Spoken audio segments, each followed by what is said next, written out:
'Cause I am yours and you are mine.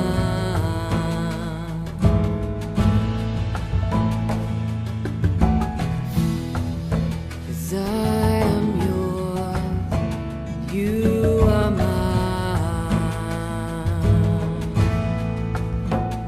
You are mine.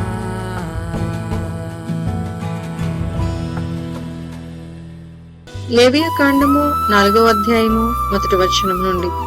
మరియు యెహోవా మోషేకు ఇలాగు సెలవిచ్చెను, నీవు ఇశ్రాయేలుతో ఇట్లనుము, యెహోవా ఆజ్ఞలన్నిటిలో దేని విషయమైనను ఎవరైనా పొరపాటున చేయరాని కార్యములు చేసి పాపి అయిన ఎడల, ఎట్లనగా ప్రజలు అపరాధులగునట్లు అభిషిక్తుడైన యాజకుడు పాపము చేసిన ఎడల, తాను చేసిన పాపమునకై నిర్దోషమైన కోడెదూడను యెహోవాకు పాప పరిహారార్థ బలిగా అర్పింపవలెను. అతడు ప్రత్యక్షపు గుడారము యొక్క ద్వారమునకు యెహోవా సన్నిధిని ఆ కోడెను తీసుకుని వచ్చి, కోడె తల మీద చెయ్యి ఉంచి యెహోవా సన్నిధిని కోడెను వధింపవలెను. అభిషిక్తుడైన యాజకుడు ఆ కోడెదూడ రక్తములో కొంచెము తీసి ప్రత్యక్షపు గుడారమునకు దానిని తేవలెను. ఆ యాజకుడు ఆ రక్తములో తన వ్రేలు ముంచి పరిశుద్ధ మందిరము యొక్క అడ్డతెర ఎదుట ఆ రక్తములో కొంచెము 7 మారులు యెహోవా సన్నిధిని ప్రోక్షింపవలెను. అప్పుడు యాజకుడు ప్రత్యక్షపు గుడారంలో యెహోవా సన్నిధినున్న సుగంధ ద్రవ్యముల ధూపవేదిక కొమ్ముల మీద ఆ రక్తములో కొంచెము చమిరి ప్రత్యక్షపు గుడారం యొక్క ద్వారమునొద్దనున్న దహన బలిపీఠము అడుగున ఆ కోడి యొక్క రక్తశేషమంతయు పోయవలెను. మరియు అతడు పాప పరిహారార్థ బలి రూపమైన ఆ కోడి క్రొవ్వు అంతయు దాని నుండి తీయవలెను.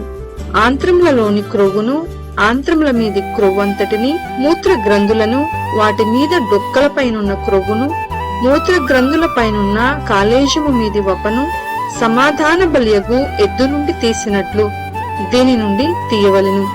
యాజకుడు బలిపీఠము మీద వాటిని ధూపము వేయవలెను. ఆ కోడి యొక్క శేషమంతయు అనగా దాని చర్మము, దాని మాంసమంతయు, దాని తల, దాని కాళ్ళు, దాని ఆంత్రములు, దాని పేడ, పాలెము వెలుపల బూడిదను పారబోయి పవిత్ర స్థలమునకు తీసుకుని పోయి అగ్నిలో కట్టెల మీద కాల్చివేయవలెను. బూడిద పారపోయి చోట దానిని కాల్చివేయవలెను.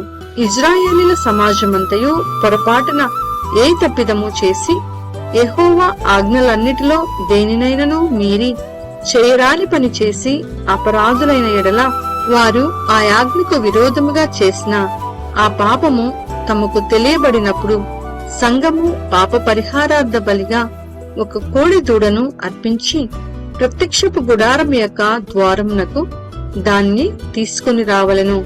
సమాజం యొక్క పెద్దలు యెహోవా సన్నిధిని ఆ కోడి మీద తమ చేతులుంచిన తరువాత యెహోవా సన్నిధిని ఆ కోడి దూడను వధింపవలెను. అభిషిక్తుడైన యాజకుడు ఆ కోడి యొక్క రక్తములో కొంచెము ప్రత్యక్షపు గుడారంలోనికి తీసుకుని రావలెను. ఆ యాజకుడు ఆ రక్తములో తన వ్రేలు ముంచి అడ్డుతెర వైపున యెహోవా సన్నిధిని 7 మార్లు దాన్ని ప్రోక్షింపవలెను.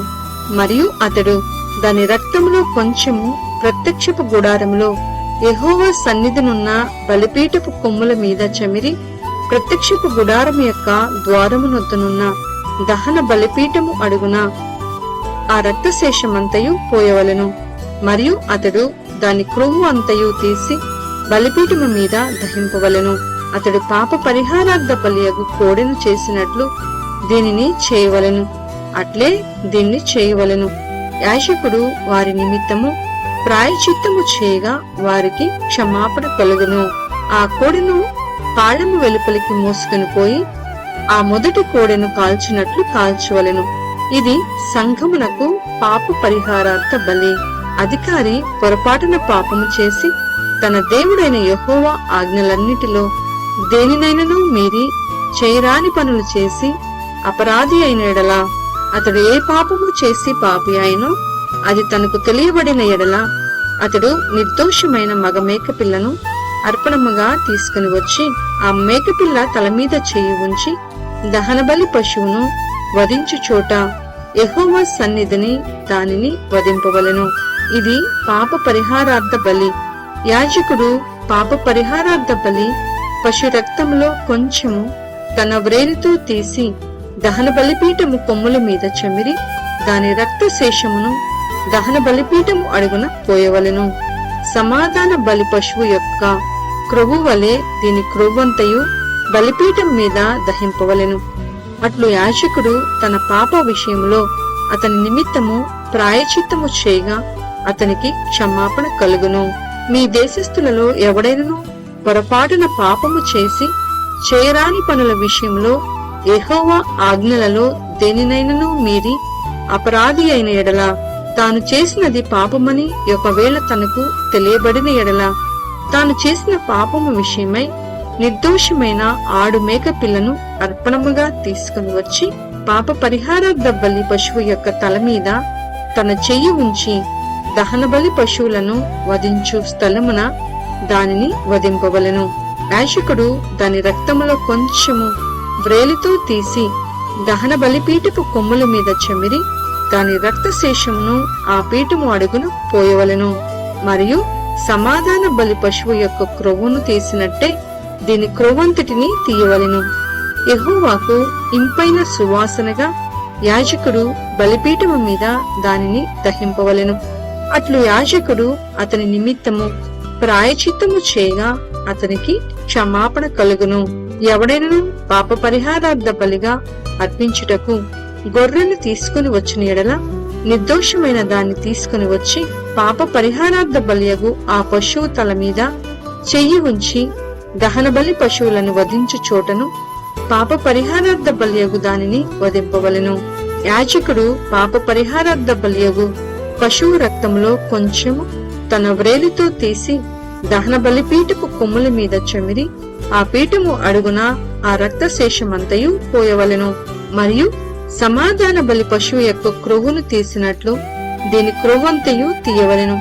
యాజకుడు యెహోవాకు అర్పించు హోమముల రీతిగా బలిపీఠము మీద వాటిని ధూపము వేయవలెను. అతడు చేసిన పాపము విషయమై యాజకుడు అతని నిమిత్తము ప్రాయచిత్తము చేయగా అతనికి క్షమాపణ కలుగును. లేవియకాండము 5వ అధ్యాయము 1వ వచనం నుండి. ఒకడు ఒట్టు పెట్టుకుని వాడై తాను చూచిన దాన్ని గూర్చి కాని తనకు తెలిసిన దాన్ని గూర్చి కాని సాక్షి అయి ఉండి దాన్ని తెలియచేయక పాపము చేసిన ఎడల అతడు తన దోష శిక్షను భరించును.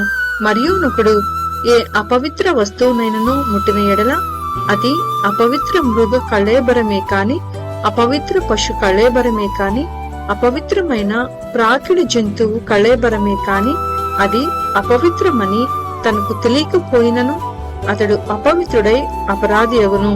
మనుషులకు తగులు అపవిత్రతలలో ఏదైనను ఒకనికి తెలియకుండా అంటిన ఎడల, అనగా ఒకనికి అపవిత్రత కలిగిన ఎడల ఆ సంగతి తెలిసిన తరువాత వాడు అపరాధి అగును. మరియు కీడైనను మేలైనను మనుషులు వ్యర్థముగా ముట్టుపెట్టుకొని చేసేదమని పలుకు మాటలలో మరి దేనినైనను యోచింపక చేసేదినని ఒకడు పెదవులతో వ్యర్థముగా ఒట్టు పెట్టుకుని ఎడల అది తెలిసిన తర్వాత వాడు అపరాధి అగును.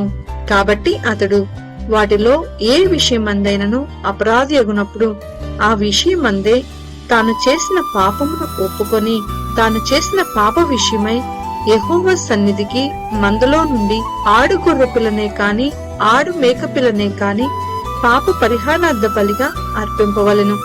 అతనికి పాప క్షమాపణ కలుగునట్లు యాజకుడు అతని నిమిత్తము ప్రాయచిత్తము చేయును. అతడు గొర్రె పిల్లను తేజాలని ఎడల అతడు పాపి ఎగునట్లు తాను చేసిన అపరాధి విషయమై 2 తెల్ల గువ్వలనే కాని 2 పావురపు పిల్లలనే కాని పాప పరిహారార్థ బలిగా ఒకదానిని దహన బలిగా ఒకదానిని యెహోవా సన్నిధికి తీసుకుని రావలెను.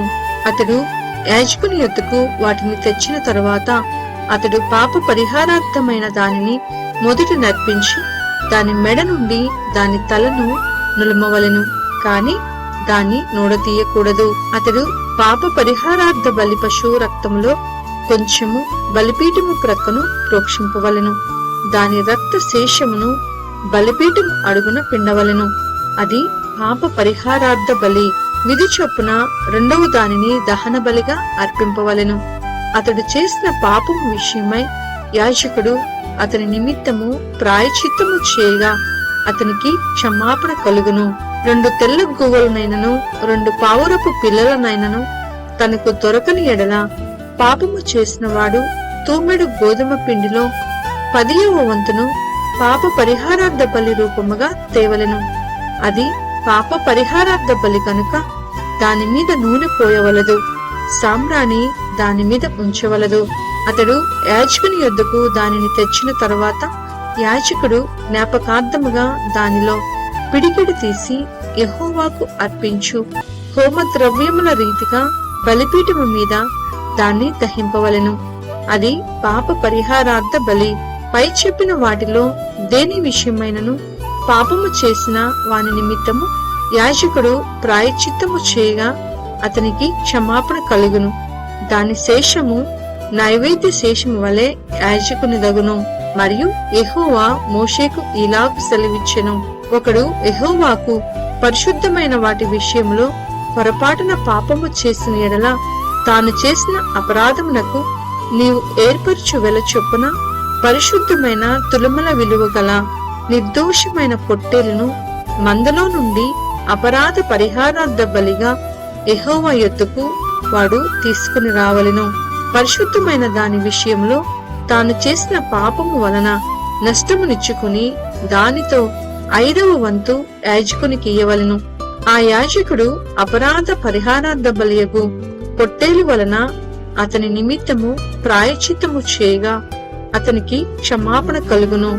చేయకూడనిది యెహోవా ఆజ్ఞాపించిన వాటిలో దేనినైనను చేసి ఒకడు పాపి అయిన ఎడల అది పొరపాటున జరిగినను అతడు అపరాధి అయి తన దోషమునకు శిక్ష భరించును. కావున నీవు ఏర్పరిచిన వెల చొప్పున మందలో నుండి నిర్దోషమైన పొట్టేలను అపరాధ పరిహారార్థ బలిగా అతడు యాజకుని యొద్దకు తీసుకొని రావలెను. అతడు తెలియకయే పొరపాటు చేసిన తప్పును గూర్చి యాజకుడు అతని నిమిత్తము ప్రాయశ్చిత్తము చేయగా అతనికి క్షమాపణ కలుగును. అది అపరాధ పరిహారార్థ బలి. అతడు యెహోవాకు విరోధముగా అపరాధము చేసినది వాస్తవము.